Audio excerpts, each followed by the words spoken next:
Let me be really honest. We do not grind. We definitely don't post daily, although we probably should. We do not study YouTube analytics for hours, and we for sure don't follow the 50 different YouTube hacks videos that are out there on the internet. But this channel right here got monetized in just 1 month, and it looks like we weren't even trying. And it's not just us. Many of our students in all different niches do the same thing. Like Erica in off-grid living, she got monetized in just a few videos, or Jeff in emergency preparedness, he did in just 5. We're doing something that almost nobody talks about on YouTube. Now, most creators are obsessed with getting new viewers every single upload, but the real growth happens when you focus on getting the same viewers to watch more of your videos, because when someone watches one video and then another and then another and then 2 more, YouTube ends up opening the floodgates. This is what we like to call the YouTube flywheel secret that we feel no one is telling new YouTubers, and it's exactly how we got monetized so fast. We're going to share with you guys exactly how we did it step by step. We're Haley and Doug, and we teach creators how to grow on YouTube without sacrificing their values, their family, or especially their sanity, as we would know, especially with 5 kids and doing this as a married couple. And if you want to learn the full system on how we actually do this, we have a masterclass down in the description below. It's totally free. You can check it out, grab a coffee. It's a little bit long, but I promise it's worth it. So let's go ahead and get into the first step of how you can get monetized while making it look easy. We're actually going to assume that you already have an overarching category or a niche. But if you don't have any idea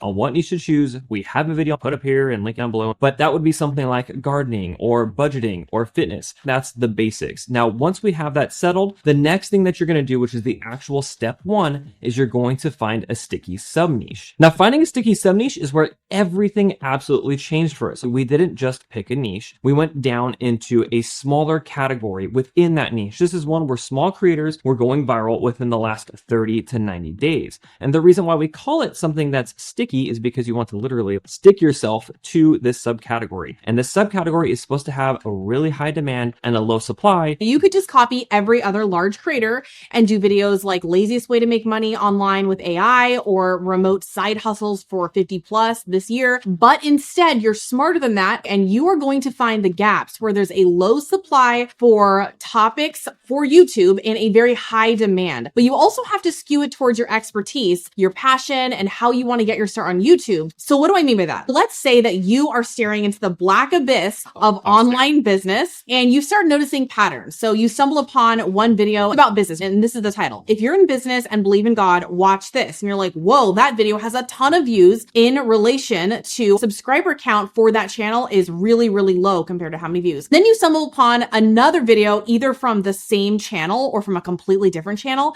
And it's titled this, Why God Wants You to Start a Business. You can already start to notice these patterns, right? Both of these videos are on business, but they are blending. And we talked about this in another video that I posted called niche. It's about niche stacking, but you're blending 2 different niches, right? Being a Christian and also a business owner, and you're noticing the gaps. So you're probably like, okay, that one's not for me. And so you're trying to find more patterns and matching with your expertise, your passion, and how you want to get your start on YouTube. So you see another set of videos that are all doing really well for small creators. And one of them is income streams for creatives and how to start them, right? So this is business for creative people, for people that are hobbyists, for people that maybe sell their stuff on Etsy, their art. And then you find another one, 10 money-making small business or side hustle ideas, again, for creatives. So you're finding the little gaps. Now, you guys might be in this situation and you're probably thinking, wait, these do not pertain to me, but we are smart enough to notice where the gaps are.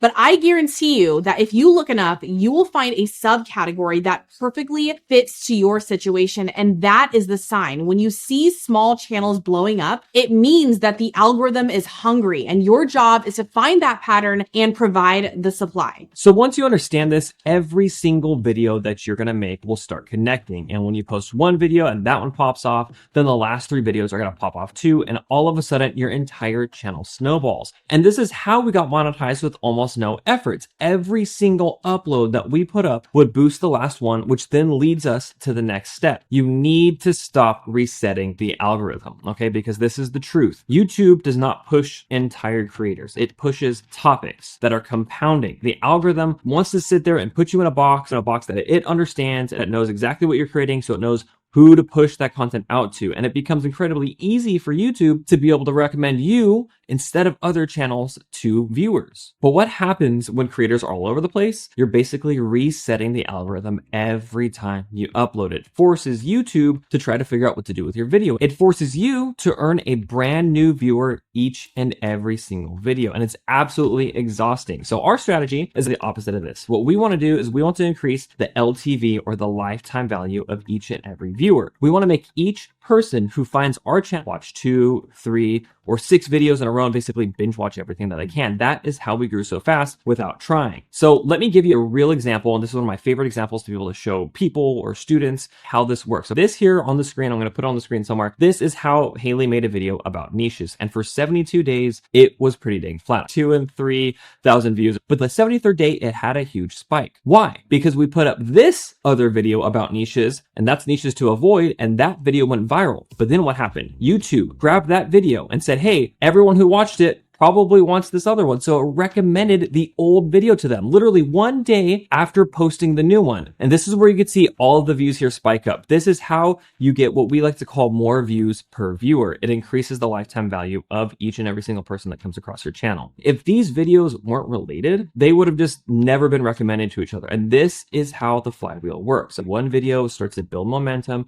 to another and to another. And Haley and I had long discussions about what flywheels actually are, but that's just the term that we like. I'm a car guy. I like the term flywheel. Each and every single video basically builds momentum and boosts one another. And this cuts down on the amount of videos you need, and it helps you to be able to go viral. But the question you guys are probably asking is, that's cool, but how do I actually increase lifetime value of these viewers? That leads us to step 3, which is making your content bingeable. There are 2 ways to do this. First, every single word in your script must have a job. Now, we're not perfect at this. If you watch my other videos, I don't always do this because it takes a lot of work, a lot of prep work, and I'm a rambler. That means no fluff, no filler, just value as much as you can.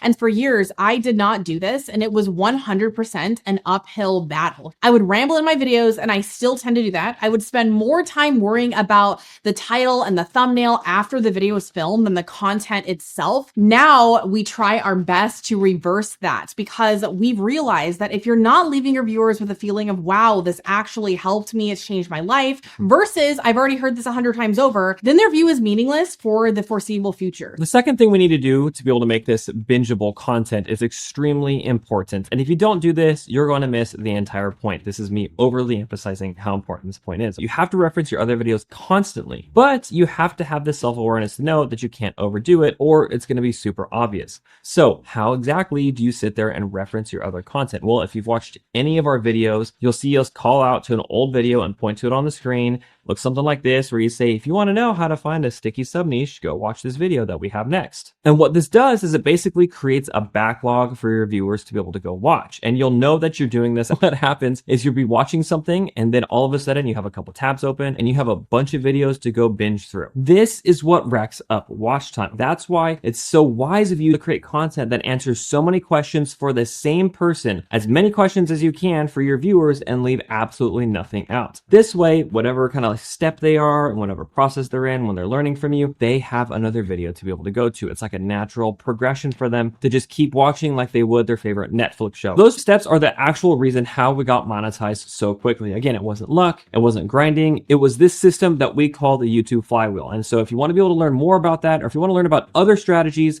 to be able to make money on YouTube or to be able to grow your following, be sure to hit the subscribe button, like this video if you liked it. If you have a question, leave it down in the comments below, and we will see you guys in the next one. Bye, guys.